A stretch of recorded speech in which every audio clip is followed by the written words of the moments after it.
Kaya Nivassana Satipatthana Atu Chong Bido Saruna Dedin Kupang Sabido Shipjatavare Erema Nane Kuevo Hojajiku Najalu Alone of our Rene Name Quaid the whole Hopo Look, he said, my baby, shoot my Kanika Mari, Abby got a car. Go by Yanet Nanayaku, Kwaja Sipia, Diet eat at the Muda, Dama Nia Sisula, the Piotr. And the observation of the work of the body. And the work of the she Nanayaku, Mieluchi, Adaditi, Sena. You need Nanayu, Quetiga, Adaditi, Quality, Adaditi, Quality, Segaditi, Quality. The quality of the Shin Quality, Moko, Shin Bible.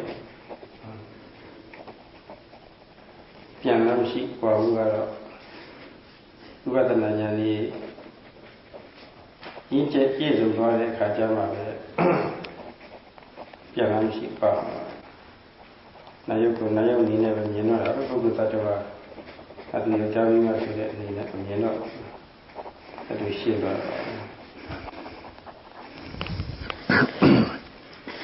Yesterday, Sarah explained the mindfulness of the body, Kaya Nupassana Satipatthana, both from the theoretical and practical aspects in a brief manner, and how one can discern mind and body, Namarupa, with the practice of the mindfulness of the body, Kaya Nupassana Satipatthana.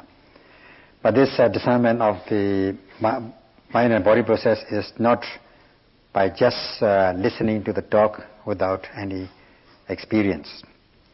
It is only the direct knowledge realized through one's own experience by sustaining mindfulness and deepening one's momentary concentration, Kanika Samadhi, that one can realize this direct knowledge, not through just listening or speculation.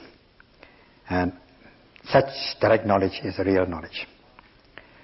So now it should be easily understandable that only when one discerns mind and body, or one can differentiate, this is the mind, this is the body, this is the noting object, this is the noted object, this is the noting mind, will one be able to be free from the distorted view of self or soul or individuality, Atta Ditti or Sakaya Ditti.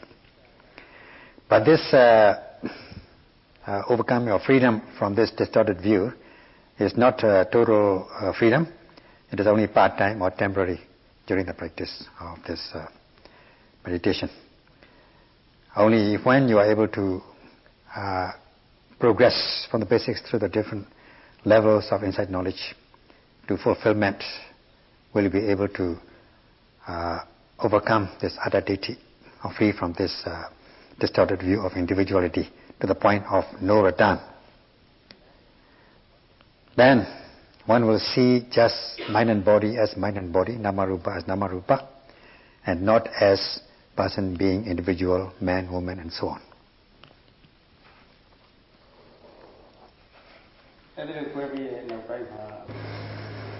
Once you are able to discern this mind and body and continue to practice this way of mindfulness with diligent effort and precise aiming in all manners, such as sitting, standing, walking, stepping, stopping, lying, changing, lifting, moving, and placing, and so on, till one is able to deepen one's momentary concentration, one will come to realize this cause-effect linkage of mind and body correctly.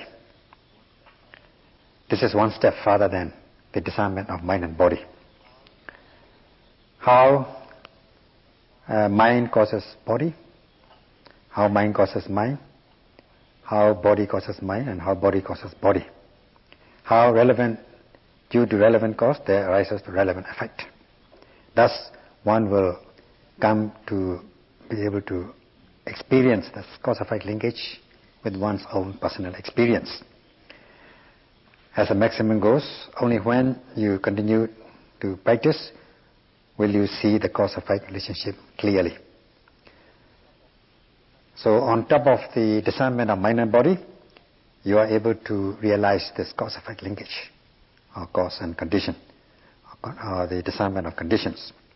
This is known as Sappacchaya Parekaha Jnana. This is discernment or knowledge of the discernment of cause and effect. This is how mind causes the body, nama causes rupa. Like the example given previously, when you are going to sit down from standing position, there will be the discernment of mind and body in this process of sitting from standing posture. First, there is an intention to sit. This is mentality or nama, and consequent sitting process, which is rupa or materiality or body. There is no command. There is nobody who commands one to sit or stand. There is no supreme being to command this sitting process. It is because of the intention to sit, there arises the sitting process. Intention is mentality, nama, which is a cause, and the effect is the sitting process, rupa, body or materiality, such as heaviness, sinking body, stiffness, tension, movement, heat, cold, and so on during the sitting process. So intention here is the cause, which is mentality, nama, and sitting, the process of sitting, all these sensations which arise during sitting, stiffness, tension, heaviness, and so on, are effect, they are rupa. If there is no intention, there will be no sitting process. If there is no intention to sit, there will be no sitting process. Because of the series of intentions, there arises the series of sitting process. Thus, if you are mindful during the moment of sitting, you will be able to observe this nama, intention, and rupa, the sitting process, that is sensations during the moment of sitting. So you come to understand that there is only this cause-effect process and nothing else. At the moment of sitting, there is this intention to sit, which is the cause, and mentality, nama, or mind, and the sitting process as a result of this intention to sit, rupa or body, such as stiffness, tension, and so on. Thus one is able to understand that this process is not causeless. This is due to cause and condition. And also, even if one understands that this is not causeless, one will come to understand also the relevant cause giving effect, giving a result in relevant effect, leading to relevant effect. It's not irrelevant cause giving irrelevant effect. It is because of the intention to sit, there arises the sitting process, not the lying or bending or stretching process, only the sitting process. Thus, one comes to discover that the relevant cause give result to relevant effect. It's only the relevant cause and relevant effect, not irrelevant cause and irrelevant effect. So one comes to understand that there's a cause that's not causeless. And if one is able to be mindful at the moment of sitting with care and respect and diligent effort and precise aiming, then one will come to understand these two things, that is intention and the actual sitting process. Thus, things do not arise without any cause. They are not causeless. And there is only this cause-effect relationship and nothing else. Thus, one will be able to clear the stain of doubt. Hence the maxim that once the cause-effect is just the cause-effect is seen, one overcomes doubt. So in this way, with the practice, This is what has been said in the text, and one can verify with one's own experience. Just as one is able to discover this cause-effect linkage, that how nama causes rupa or mind causes body, clearly with one's mindfulness at the moment of sitting, one will also be clear about this phenomena in other postures, such as standing from a sitting position, lying, changing, lifting, moving, placing, and so on. And in this way, one will be clear about this cause-effect relationship. In this case, how mind causes the body with one's own personal experience. And such a knowledge is known as Yatha Bhuta Dasana Jnana. Jnana Dasana. Yatha Bhuta Jnana Dasana. This is the knowledge of correct knowledge and vision. The aftermath of this realization of Yatha Bhuta Jnana Dasana, that is correct knowledge and vision, is one will come to see things correctly. That is, one comes to be able to grasp this cause-effect linkage clearly. Previously, there might have been these doubts about the existence. One would have been thinking that there was such a thing as living entity. Now, with the realization of this knowledge, one is clear about this doubt. One has cleared this doubt, and one has no more doubt about the cause-effect relationship. And one will be clear about the non-existence of the living entity. So also, as much as one has cleared this doubt in the present, one will also be able to clear the doubt about the past events and also in the future. If one is not able to overcome this doubt about the relevant cause giving effect to relevant result, relevant effect, then one will hold on this view of the existence of Supreme Being, or Brahma, or the Deva, or the King of Devas, or Creator, who is supposed to be creating all the animate and inanimate world.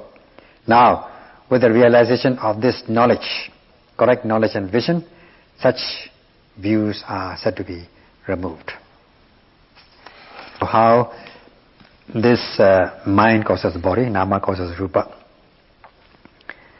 and in all these activities such as bending, stretching, even to the extent of these minute details of blinking of the eyes, opening and closing of the eyes. Because of the intention to open the eyes, there arises this opening process, and because of the intention to close the eyes, there arises this series of closing process. So due to intentions, there arises this series of materialities, such as stiffness, tension, movement. All these are very evident. So this is how one can understand this cause-effect relationship as far as this mind causes body is concerned. Example of how rupa causes nama, body causes mind, is let us say Sayadaw is giving a talk, he's speaking, of sound waves are reaching your ears, and because of the presence of sound waves, you are able to hear his voice. If without the sound waves, you will not be able to hear them. So this is how rupa causes nama, because the sound waves are the body or materiality, and the hearing consciousness is nama, mentality. So because of the presence of this materiality, which is sound, you are able to experience this mentality, namely the hearing consciousness. And there's another example of how the nama causes nama, or mind causes mind. Although there are only when the objects come into the focus of your sense consciousness, that is eye, of your eye, ear, and so on, you are able to see or hear, or taste, touch, and so on. But you need to accept these sounds or taste and smell and so on. Although the objects may strike the sense organs, if there is no mental advertence, no attention paid to this particular object, there will not arise any consciousness or seeing consciousness, hearing consciousness and so on. And this in Pali is known as manasikara, advertence, mental advertence or attention. And that is, the mind is directed towards the object. The mind is adverted or directed towards the object. Only when then you are able to experience the seeing consciousness or hearing consciousness, as the case may be. However much the surrounding you may be surrounded by other objects, like objects of smell or taste and so on. So only with the manasikara, mental advertence, attention, will you be able to experience this consciousness. Otherwise, you will not experience this consciousness. So here, manasikara is nama, mental advertence or attention is mentality, and the consciousness, seeing consciousness, hearing consciousness and so on, is mentality. So only with the mental advertence, only with the mental advertence towards the visible object will you see things. If not, there will be no seeing consciousness. And same thing goes with hearing consciousness and so on. Now, the obvious example is yogis are practicing. They are noting the main object and other secondary objects with diligent effort and precise aiming, and they are activating this Khanika Samadhi, momentary concentration. When their concentration is deepened, they will not be aware of their surrounding. Because if they are aware of the surrounding, that means they have not deepened their concentration. So, however much there may be smell or sound and so on, you will not hear them, you will not taste them, you will not smell them, because you are concentrating on the objects of meditation, observation. You are mentally adverted, or your attention is directed towards your objects arising in the body. Thus, you are not aware of what's happening in your surrounding. There will be no hearing consciousness, no smelling consciousness. This is quite obvious. However, when the mindfulness becomes weak, you will begin to hear sounds, smell, experience smells and so on, because the mind has been directed towards that object instead of being falling calm and collected on the objects in the body. So this shows that because of this mental attention or mental advertence, which is nama, there causes this consciousness, which is also nama. This is the example of how nama causes nama, or mind causes mind. In a sense, these as six sense objects strike this six sense doors, relevant objects striking the or invading this six sense doors. There comes into this contact between the object and consciousness.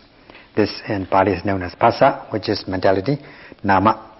Let us say the sound waves strike the eardrum, and at that time there arises the hearing consciousness.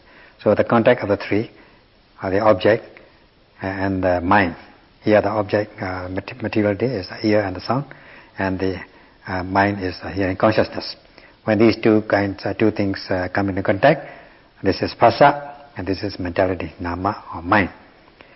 When the objects are good, there will arise this good feeling.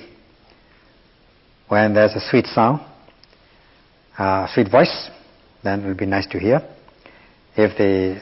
Otherwise, there will be aversion if the sound is unpleasant. And if it's neutral, there will be neutral feeling. Of course, this neutral feeling is not so obvious. So this is the example of how phassa, contact of the three, causes the feeling. How nama causes nama, how mind causes mind. There are many examples to talk about this. This is just a simple example to show that how nama causes nama.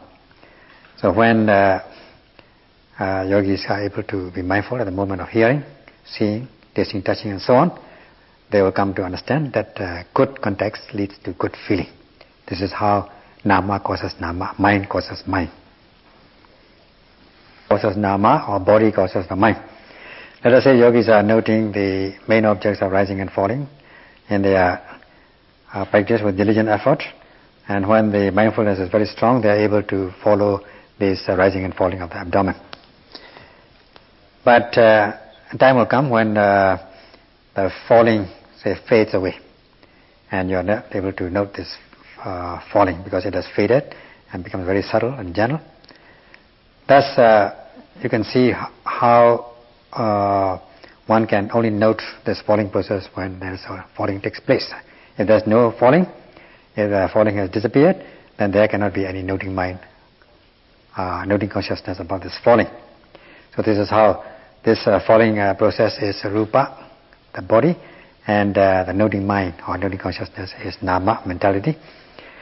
At times even the rising may fade away in the course of the practice, and yogis will be at a loss. They will be at a loss to note. They will be confused what to note. So when because of the rising of the abdomen, there occurs this noting mind, noting consciousness about the rising. When there is no rising, there will be no noting mind, no noting consciousness. Thus, this is the example of how rupa causes nama or body causes the mind. When there is a body, there will be the mind. When there is no body, there will be no mind, no noting consciousness. So this is quite obvious. At times, materialities rise continuously, such as hardness, softness, fluidity, solidity, heat, cold, lightness, stiffness, tension, movement, all these things. So while one is noting the stiffness in one place, there may arise in another part of the body heat. Because while before one is able to note completely the stiffness. So when the heat arises, one goes to, because this is predominant, one goes to note this heat as hot, and so on. So because of the heat, there is this noting consciousness about heat. Now while one is noting heat, there may arise in another part of the body, itchy feeling, crawly feeling, worms crawling and so on. Then one has got to go and note this object. And still another object arises, and so on. So every time objects arise, one has got to note these objects. Noting mind arises about these objects. So the cause here is these materialities, as the sensations, in this case stiffness, tension, movement. Because of these sensations, physical sensations, there arises this noting consciousness. So this is an example of how rupa causes nama or body causes mind. Talk, and this is when they hear, it is not only the mental advertence or attention, not just the cause of nama, not just the process of nama causing nama. There is also the process of how rupa causes nama, the cause of rupa nama linkage. Now here the rupa or body is the sound. Now the sound strikes the ear, there arises this hearing consciousness. If there is no sound, there will be no hearing consciousness. Because of the sound, rupa, the body, there arises the hearing consciousness, which is the mind. And you continue to hear it so long as there is a sound. So long as the sound is striking the ear drum. Just sound is not enough. There must be this ear sensitivity. Sota pasara. So ear sensitivity is the rupa or body, materiality, which is struck by this sound waves. So the resultant mentality, nama, such as hearing consciousness, hearing contact, and feeling. All these three come under mentality, nama. They arise because of the presence of the ear sensitivity and sound, which are rupa. Thus, this is how one can understand the cause effect linkage of rupa causing nama, the body causing the mind.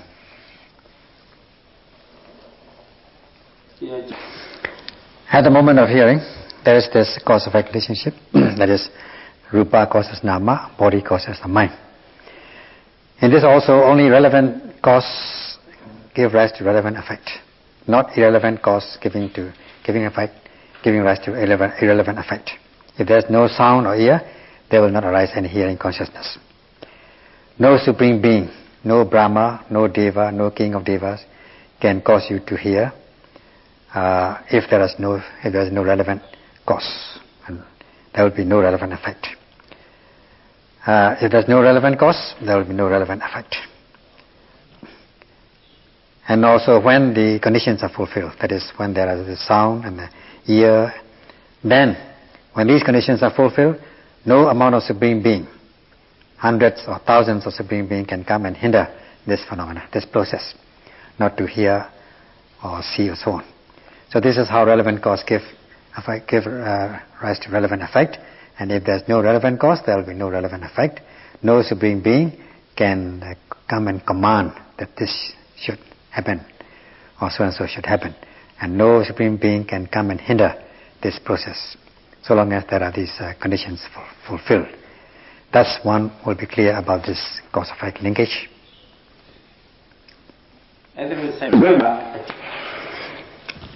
If one is not mindful at the moment of rising, one will not realize this cause-effect linkage, especially this relevant cause giving rise to relevant effect.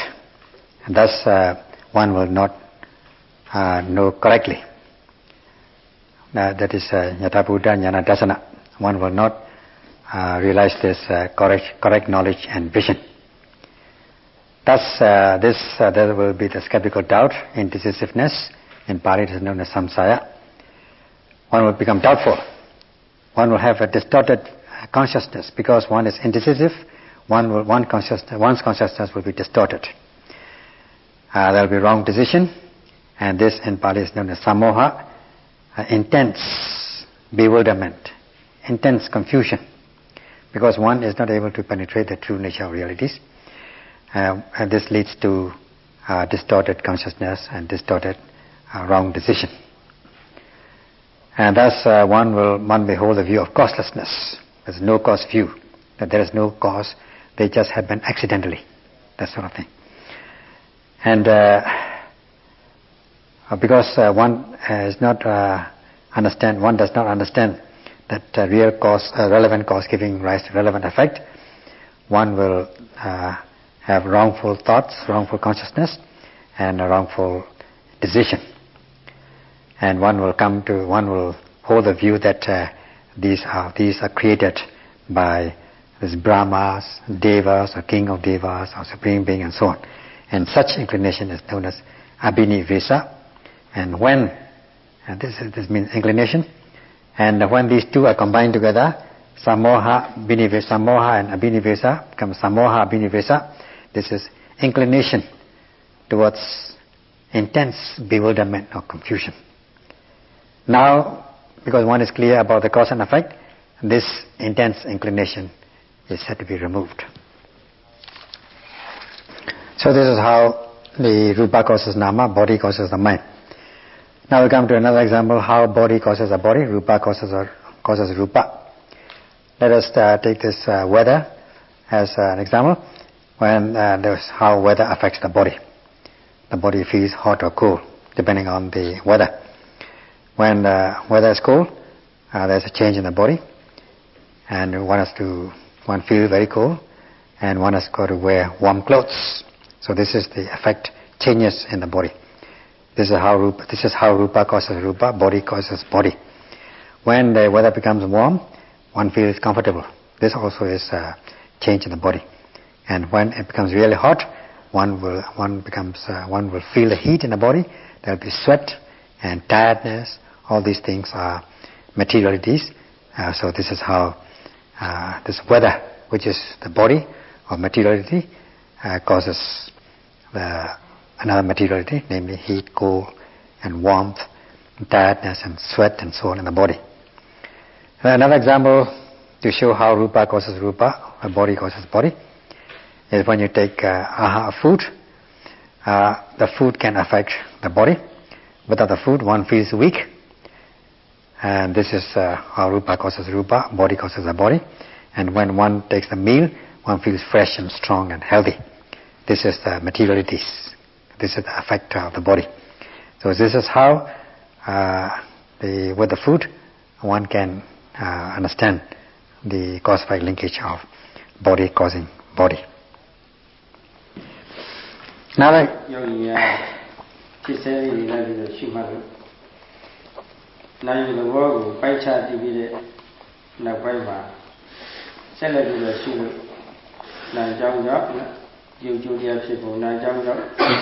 and impure by actions by body, speech and mind are performed, and how they give rise to these desirable and undesirable consequences.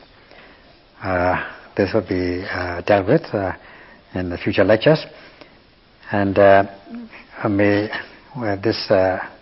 the yogis be able to practice this mindfulness, and as an aftermath of this discernment of mind and body, be able to understand this cause-effect relationship, how mind and body cause each other, conditions each other, how body causes the body and how body causes mind and so on, and realize this correct knowledge and vision. Yatha Bhuta Jnana. That's all for this evening.